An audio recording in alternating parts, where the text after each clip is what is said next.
Radical.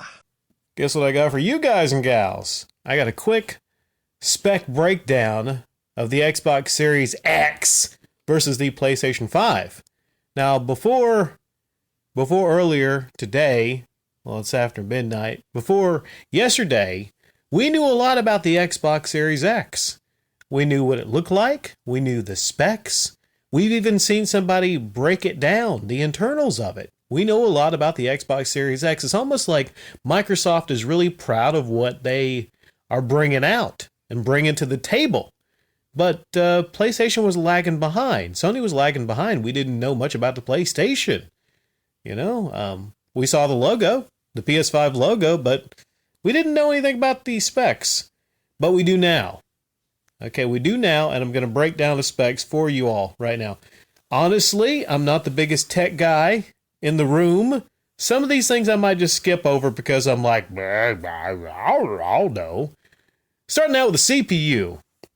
Both of them have a Zen 2 processor, and the cores are clocked at, on the Series X, 3.8, 3.6 with SMT.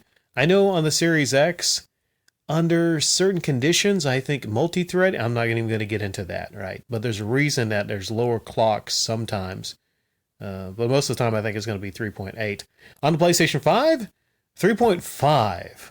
All right, so that point goes to Microsoft. Next up, we got the GPU comparison. And I think we got a clear win here for the Xbox at 12 teraflops, 52 compute units at 1.825 gigahertz. On the PlayStation 5, we got 10.28 teraflops at 36 compute units at 2.23 gigahertz. Okay, so right there we got a clear winner. Okay, there's more teraflops on the Series X, more compute units.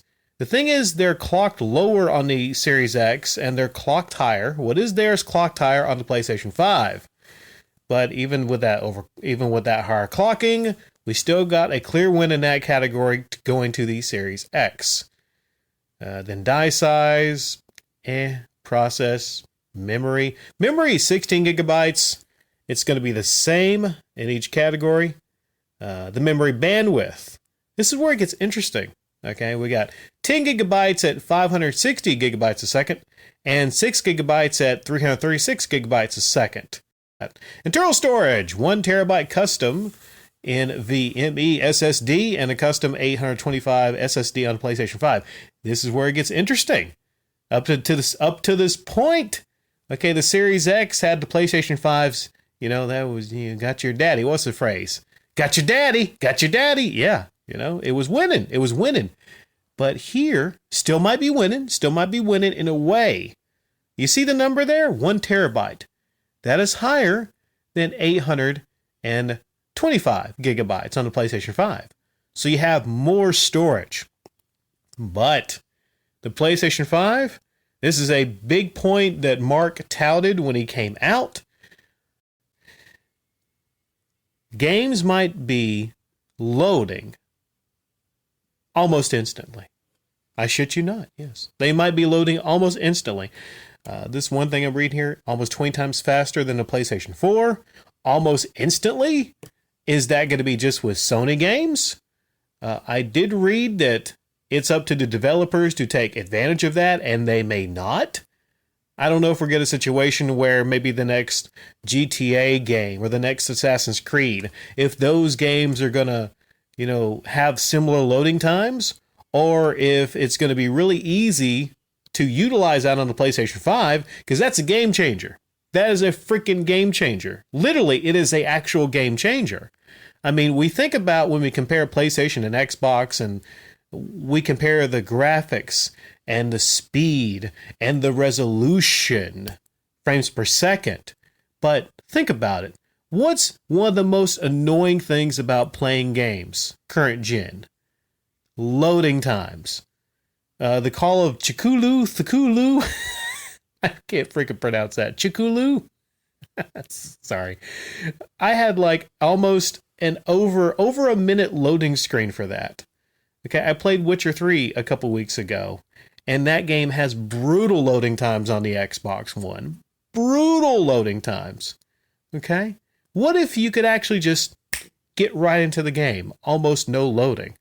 Now, if PlayStation 5, if they can accomplish this generation, that's a big thing to tout. Okay? Yeah, so, yeah, that's something right there. I'm not gonna, I don't know, like, both sides, I don't know how to give the point there, okay?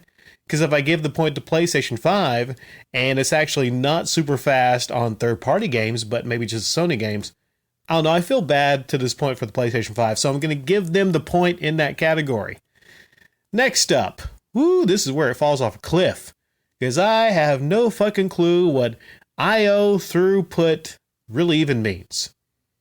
But looking at the numbers, they're about twice as high on the PlayStation 5 side, so we're going to award that to the PlayStation. All right, PlayStation catching up, huh? Expandable storage, external storage, similar deals there, similar deals there. I mean, there's slight differences there, but pretty much the same thing. You're going to be able to plug your USB drives in if you want to. You have expandable storage, expansion cards, optical drive, same 4K UHD Blu-ray drive, same there. Well, thanks, guys. I'll catch you later.